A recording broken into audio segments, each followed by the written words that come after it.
He stood in her yard like a man already kneeling inside, dust on his boots, fear in his eyes. When he opened his coat, the sound that came out of the bundle was not a cry. It was weaker than that. A thin, failing breath. "Milk," he said. Just one word. He did not beg again. He didn't have the strength. Eliza Crow felt the world tilt, because her body answered before her mind could. Because she still had milk, and because the babies in his arms were dying. Eliza lived alone in a small log cabin high in the Elkstone Range, where the mountains pressed close and the wind remembered every sorrow. She was 25, with copper-dark hair that caught the light like burnished wire, and eyes that had learned too much too early. The cabin had belonged to her grandmother, Ruth, a mountain healer who believed kindness was the only law worth keeping. Ruth had raised Eliza after a winter sickness took her parents, and when Ruth died, the mountains became quieter in a way that hurt.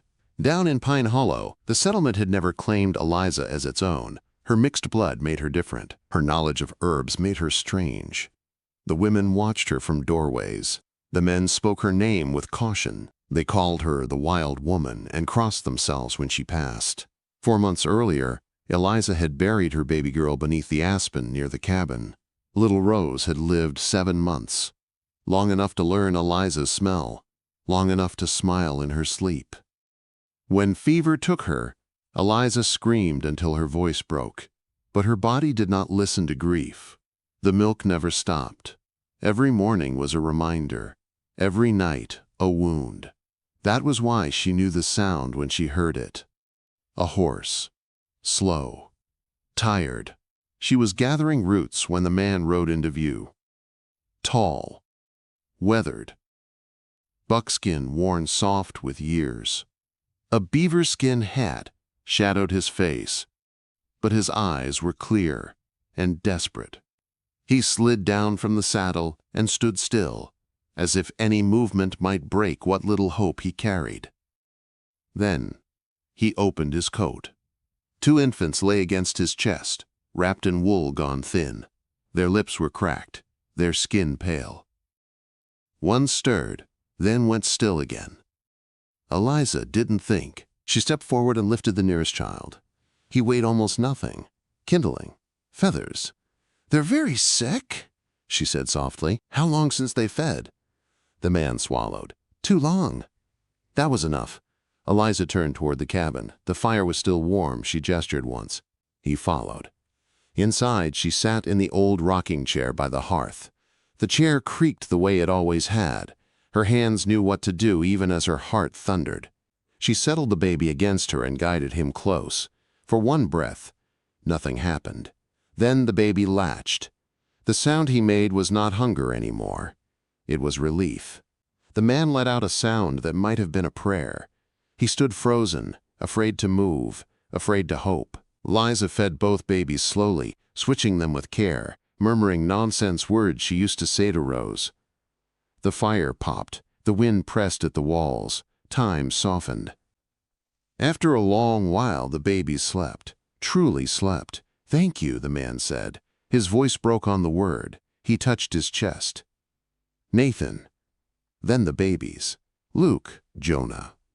"Eliza," she said. He told her their mother had died in childbirth. Winter had taken the rest. Eliza nodded. She understood that kind of loss. When he rose to leave, she stood with him on the porch. "Come back tomorrow," she said. "They need milk. I have milk." Nathan looked at her as if she had handed him the sun. He pressed his hand over his heart, then toward her, and rode away without another word. That night, Eliza slept for the first time since Rose died. At dawn, Nathan returned. And the next day. And the next. Luke and Jonah grew stronger. Color came back to their cheeks. Their cries grew louder, then easier. Eliza felt something inside her knit itself closed. Nathan did not speak much. He watched. He helped with wood. He learned where to sit so the light wouldn't bother the babies' eyes. Sometimes, when they slept, he carved small animals from pine, while Eliza mended clothes. "You're a good mother," he said once. Eliza looked away, but the words stayed. Pine Hollow noticed. It always did. Martha Bell saw Nathan leaving one morning and carried the sight like kindling. By noon, the men were gathered at Amos Bell's store. Amos had a thick mustache and a voice that liked to hear itself. "She's nursing a drifter's brats," he said. "That mountain man kind." "Something must be done," someone muttered. Reverend Cole Whitaker heard the talk and frowned. He had known Eliza since she was small and quiet and grieving. 2 days later, he climbed to her cabin himself. He found her on the porch with Jonah at her breast and Nathan carving a toy horse. The scene stopped him cold. "These children needed a mother," Eliza said simply. "And I needed sons." The Reverend stayed an hour. When he left, he squeezed her hands. "Care for them," he said. "God sees." The men of Pine Hollow did not. 3 evenings later, horses came at dusk. Amos Bell stood at the front. "We're giving you 4 days," he said. "Stop this. Send him away." "No," Eliza said. Her voice shook, but it held. After they left, Nathan offered to go. Eliza took his hand. "You're family," she said. "All of you." The 4th day passed like a held breath. On the 5th, the mountains went still. Nathan moved to the window. "They're coming," he said. Torches flickered below. Voices rose. Eliza wrapped the babies tight. "Go," she whispered. As they slipped out the back and into the trees, Eliza looked once at the cabin that had held every chapter of her life.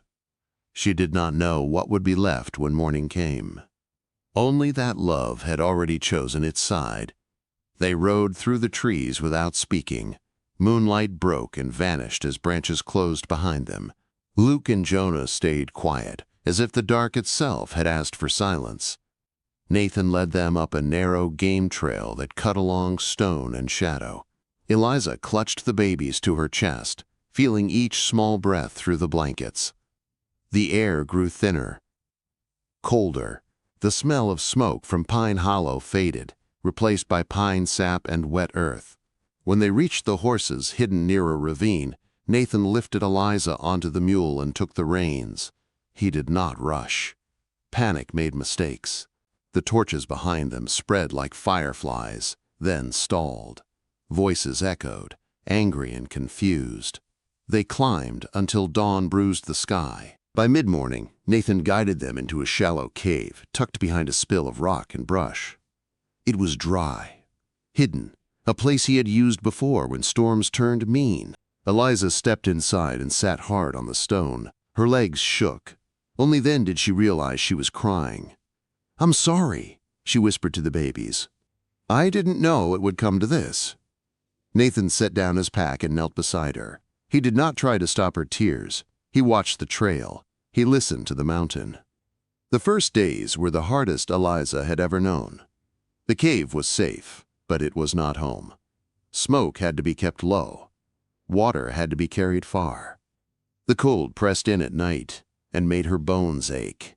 She learned quickly how to keep the babies warm, how to wrap them tight, how to feed them without letting their cries carry. Nathan knew the mountains the way some men knew scripture.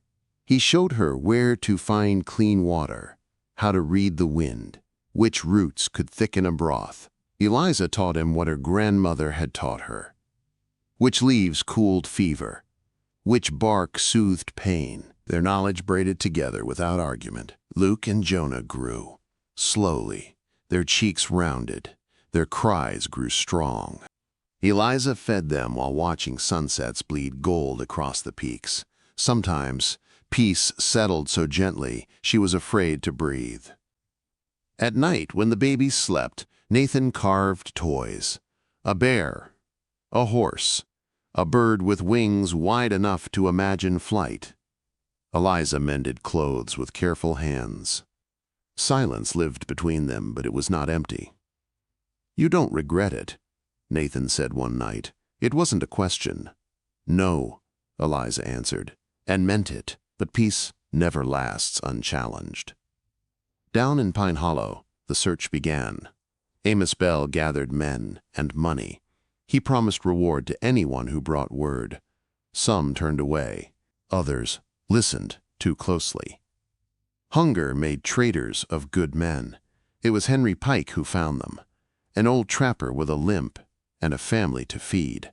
He saw the faint curl of smoke one morning and followed it like a sin he didn't want but took anyway. The men came at dawn. Nathan heard them first. Horses. Too many. He ran back to the cave, breath sharp in his chest. "They're here," he said. Eliza stood with Jonah in her arms.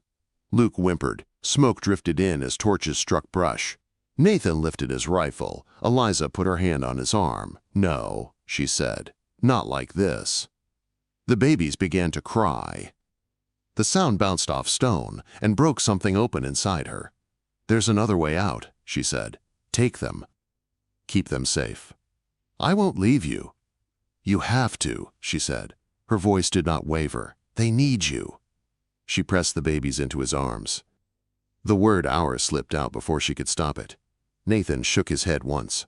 Then he kissed her brow and turned, disappearing into the narrow crack behind the cave. Eliza stepped forward, hands raised, coughing as smoke thickened. They took her hard. Amos Bell struck her when she lied about Nathan leaving days before. She tasted blood and said nothing else. They bound her hands and dragged her back toward Pine Hollow as if she were proof of something rotten. The cellar beneath the store was cold and damp. Bread and water were shoved through the door. Eliza barely touched them. Her body ached with milk. Her arms ached with emptiness. Nights stretched long and cruel. Amos came daily asking questions. She answered none. "They'll make you pay," he said. "They want to teach you a lesson." Eliza lifted her chin. "I already learned one." Up in the mountains, Nathan lived his own nightmare. Goat's milk did not work.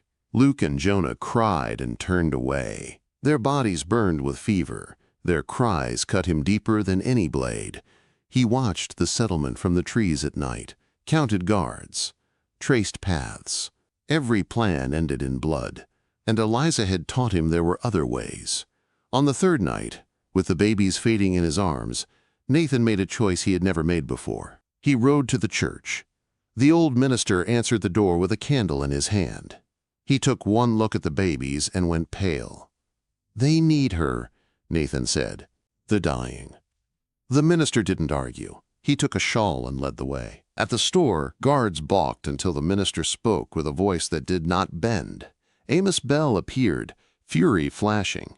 The minister held up Jonah, burning with fever. "Is this justice?" he asked quietly. Neighbors gathered. A midwife stepped forward and touched Luke's cheek. "They won't last," she said. "Not without her." Amos hesitated. Pride wavered. 10 minutes, he said, under watch. The cellar door opened. Eliza looked up, blinking against the light. For a heartbeat, she thought she was dreaming. Then she heard the thin, desperate cries. "My boys," she whispered. She fed them without caring who watched. The change was quick. Breath slowed. Color returned. The room held its breath with them. When the time came to separate them again, the babies screamed. The sound rose up the stairs and into the street. Something shifted. That night, Eliza returned to the cellar. Nathan rode back into the dark, with Luke and Jonah breathing easier. Both knew nothing was finished, but something had cracked. And once cracked, it would not hold. The cellar felt colder after that night, not because the stone had changed, because hope had been let in and then taken away again. Eliza sat on the narrow bench with her hands folded, listening to the sounds above. Boots. Voices.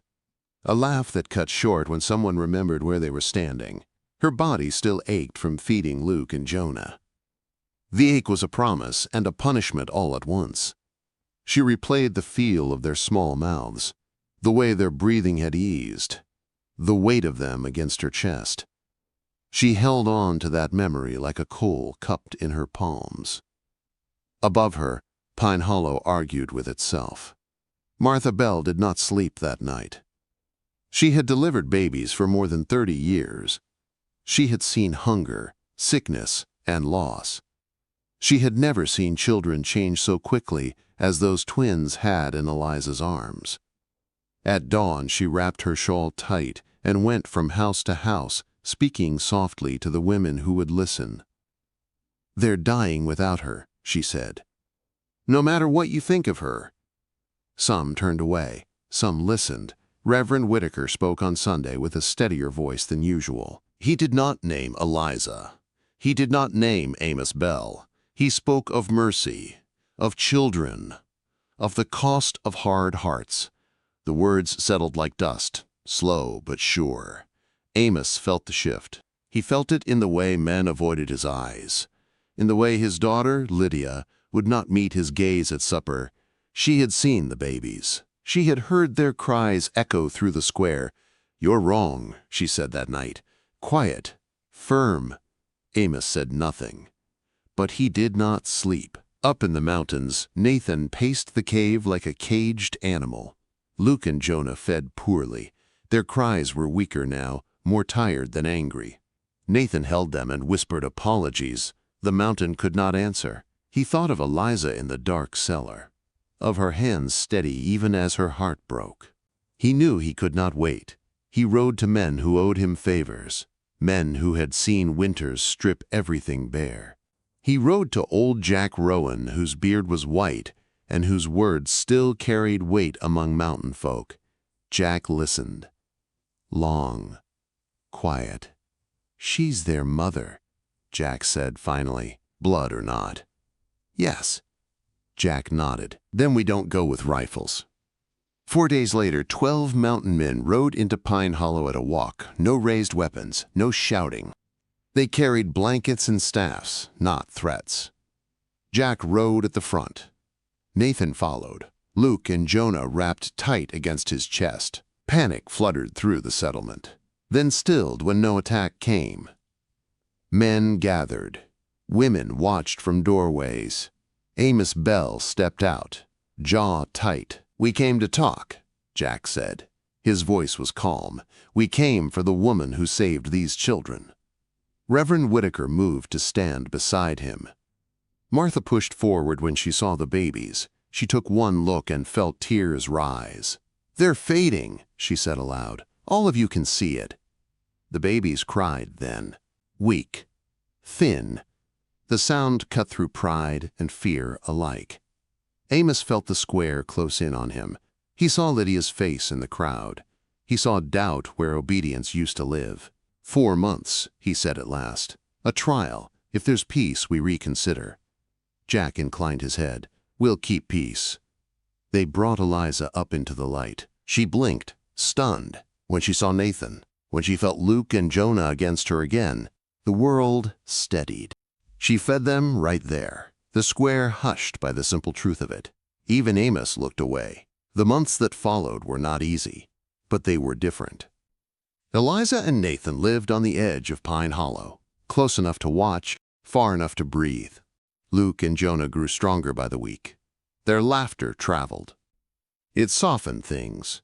Some women came quietly to Eliza for herbs, for advice, for forgiveness they did not know how to ask for.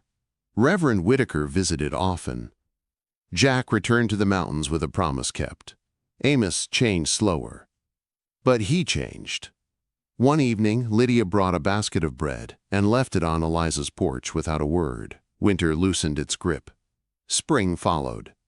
Nathan stood with Eliza at sunset, watching the twins crawl through grass just greening. He took her hand, rough and warm. "Do you ever think about what might have been?" he asked.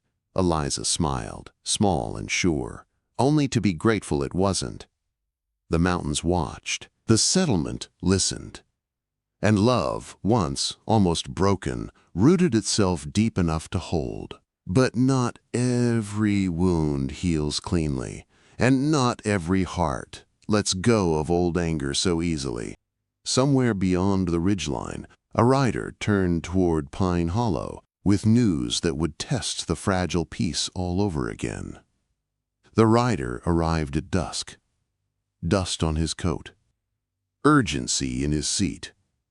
The kind of man who brought trouble without meaning to. He found Amos Bell first. The words were low, sharp. By nightfall, they had traveled. 2 trappers had been found dead along the southern pass. Not mountain men, settlers. Their packs torn open. Their bodies left where the snow had not yet melted. No one knew who had done it, but fear does not wait for proof. By morning, Pine Hollow buzzed like a struck nest. Some said it was bandits. Some said it was natives passing through. Others did not bother guessing. They already knew who they wanted to blame. Eliza felt it before she heard it. The way the air tightened when she walked through town. The way voices stopped. The way eyes slid away, then returned sharp and cold. Nathan sensed it too. He did not leave the twins alone. He kept his rifle close but unused. Peace, he reminded himself, only worked if you kept choosing it. Amos Bell called a meeting at the store. They warned us, someone said. This is what comes from trusting mountain folk. They promised peace, another answered. And so far, we've had it. Amos said little, but the old fire was back in his eyes. That night, a stone struck Eliza's door, then another, the third shattered glass. Nathan stood between Eliza and the twins without thinking. Luke and Jonah cried, startled and afraid.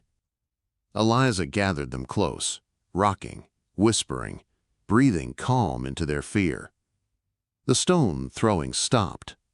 Silence returned, but it was not the kind that rested.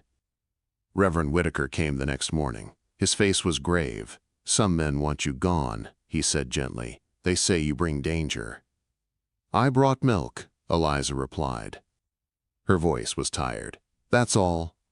Martha came later with salve and news. They're forming patrols, she said. Amos is letting it happen. Quote, Nathan stood at the window that night, watching the edge of town. He knew the look of men who wanted an excuse. They won't stop, he said quietly. Not unless something breaks.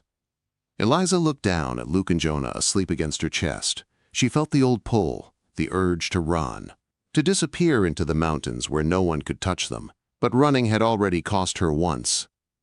No, she said. We stay. The next day the patrol found tracks near the creek, mountain boots, old, weeks old. But fear does not measure time. By evening, voices gathered again, this time closer. Amos stood at the edge of the crowd, torn between order and the hunger to be right. Bring him out, someone shouted. Let him answer for it. Nathan stepped onto the porch before Eliza could stop him. I'll answer, he said, but not for something I didn't do. Men shifted, hands tightened on rifles. Eliza felt the moment stretch thin as wire. Then Lydia stepped forward. My mother wouldn't have wanted this, she said. Her voice shook, but it carried. She believed children were sacred. All children. Quote. Silence followed, heavy, uncertain. Reverend Whitaker moved to stand beside Nathan, then Martha, then another woman, then another. The crowd wavered. Amos looked at his daughter, really looked. Something in his shoulders sagged. Enough, he said. We wait. We find the truth. The patrol dispersed slowly, not convinced, but held. That night, Eliza could not sleep. She watched Nathan breathe. She watched the twins' chests rise and fall. Whatever happens, Nathan whispered into the dark, I won't let them take you. Eliza reached for his hand. Whatever happens, she answered, we face it here. Beyond the town, the mountains listened, and somewhere out there the real danger moved closer, unseen. The fragile peace held. The truth arrived quietly, not on horseback, not with shouting. It came with a boy limping into Pine Hollow at dawn, his coat torn, his eyes wild with fear. He collapsed near the well and kept repeating the same words until someone understood him. Bandits, downriver, not mountain men. Not settlers. Reverend Whitaker was with him when the story finally steadied. A small gang had been moving along the southern pass, hitting lone travelers, taking what they could carry. The trappers found days earlier had fought back, paid for it. By the time Amos Bell heard, the damage had already been done. Weeks of suspicion, stones, patrols. Fear aimed in the wrong direction. The settlement gathered again, slower this time, quieter. Nathan stood with Eliza at the back, Luke and Jonah bundled tight. The twins were heavier now, stronger. They watched the crowd with wide, curious eyes, unaware of how close they had come to being the reason for another tragedy. It wasn't them, someone said. It never was. Amos Bell stepped forward. His face looked older than it had a month ago. I was wrong, he said. The words came out rough, like they scraped his throat. I let fear decide for me. A murmur passed through the crowd, some relief, some shame. Amos turned to Eliza. He held her gaze longer than she expected. You saved those children, he said, and you showed us what we forgot. Quote. Eliza said nothing. She only tightened her hold on the twins. Words could not give back nights spent afraid, but they could begin something new. The following days were strange in a gentle way. Doors opened that had stayed closed. Food appeared on Eliza's porch. A quilt, a basket of eggs, small gestures, careful ones. Martha visited often now, helping with the twins, teaching Eliza old songs meant for fussy evenings. Lydia came too, quiet but steady, holding Luke or Jonah with a seriousness beyond her years. Nathan worked where he could, mending fences, clearing brush. He did not push. He let trust come to him. One evening, Reverend Whitaker climbed the hill to their house with a folded paper in his hand. It's not a demand, he said. It's an invitation. It was from the town council, a request for Eliza and Nathan to stay, properly, as part of Pine Hollow. Eliza read it once, then again. Do you want this? Nathan asked softly. Eliza looked at the twins asleep between them. She thought of the cave, the cellar, the square filled with judgment, and then with mercy. Yes, she said, I think I do. The small ceremony took place in late spring. No grand crowd, just those who mattered. Reverend Whitaker spoke of family chosen, not assigned, of courage that looked like kindness, of love that held when fear failed. Nathan took Eliza's hands, rough, warm, steady. I don't have much, he said, but I'll give you all of it. Eliza smiled through tears. That's more than enough. Luke and Jonah fussed through most of it, then settled, as if they understood the promise being made around them. Life did not turn perfect. It never does. There were still looks, still whispers, still moments when old habits stirred. But something fundamental had shifted. Children played together without knowing who had once been an outsider. Women laughed easier. Men spoke slower. Amos Bell changed in small, stubborn ways. He listened more. He spoke less. Sometimes that was enough. Years passed, like seasons do. One at a time. Luke and Jonah ran through fields with scraped knees and loud laughter. They learned the mountain from their father and the settlement from their mother. They learned that hands were for helping, not pointing. One evening, Eliza sat on the porch, watching the sun sink behind the Elkstone Range. Nathan carved at her side, the familiar scrape of blade on wood steady and calm. Do you ever think about that day, he asked, when I came asking for milk? Eliza nodded. Every day. Does it still hurt? She watched their sons chase fireflies. She felt the quiet weight of a life earned the hard way. Sometimes, she said, but it also reminds me why we're here. Nathan took her hand. The mountains breathed. The house held.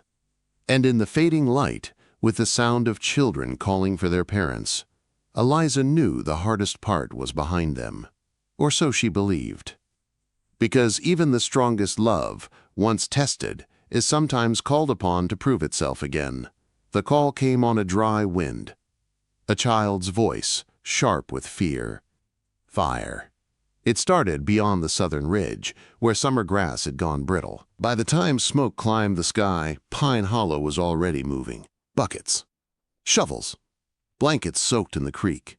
The bell at the church rang until the rope burned hands. Nathan was gone before Eliza could speak. He ran toward the ridge with the other men, faces set, breath hard. Eliza gathered Luke and Jonah and pressed their heads to her chest.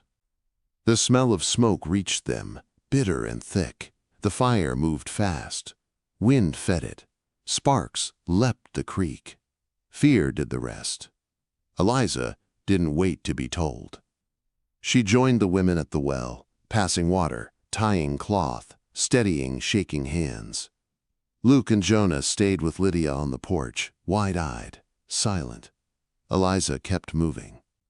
Work was the only thing that quieted the old ache. At the ridge, the fire roared like a living thing. Men beat at flames. Heat drove them back. Nathan's arms burned. His lungs screamed. He saw a roof catch at the far edge of town and ran harder. When a beam fell, he felt it before he heard it. Pain flared white. He went down. Eliza saw the smoke change. She felt it in her bones. She left the line and ran, skirts gathered, heart hammering. Someone shouted her name. She didn't turn. They found Nathan near the fence, pinned and breathing shallow. Eliza dropped to her knees and took his face in her hands. "I'm here," she said. "Stay." The fire crept close. Men pulled. Someone cried out. The beam shifted. Nathan gasped. Eliza did not move. She kept talking. She kept him anchored. They dragged him free just as rain finally came. Big drops. Heavy. The fire hissed and bowed. The ridge went dark and wet and quiet all at once. Nathan lived. The leg would never be the same, but he lived. In the days that followed, Pine Hollow moved like a single body. Roofs were patched. Fences reset.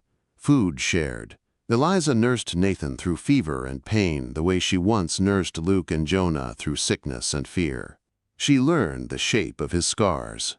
He learned the steadiness of her hands. Amos Bell came one evening and stood awkwardly at the door. "I was wrong again," he said. "And you were right again." Eliza nodded. It was enough. The town rebuilt with a patience born of having nearly lost everything. Children helped. Old grudges loosened. New habits took root. The mountains watched, unchanged, as they always did. Summer eased into fall.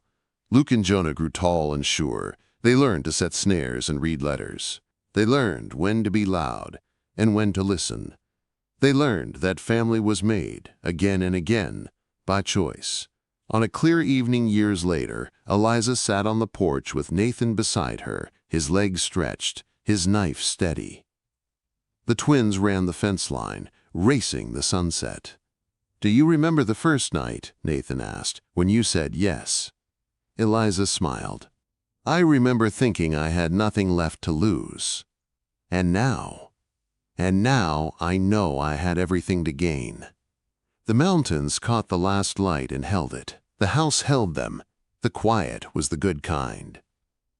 Luke and Jonah ran back, breathless, laughing, calling them Mama and Pa as if those words had always belonged together. Eliza watched them and felt the long road settle into something like peace. Not the kind that forgets pain, the kind that carries it without breaking. She thought of Ruth, of Rose, of the way love moves, even when it hurts, toward what needs it most. Sometimes that is enough to change a life. Sometimes it changes a town. Sometimes it becomes a story people tell when they need to remember what courage really looks like. If you felt this tale in your heart, don't forget to like, share, and subscribe to Archives of the Wild West, where every story rides through the dust, the danger, and the kind of love that never dies. See you in the next tale, partner.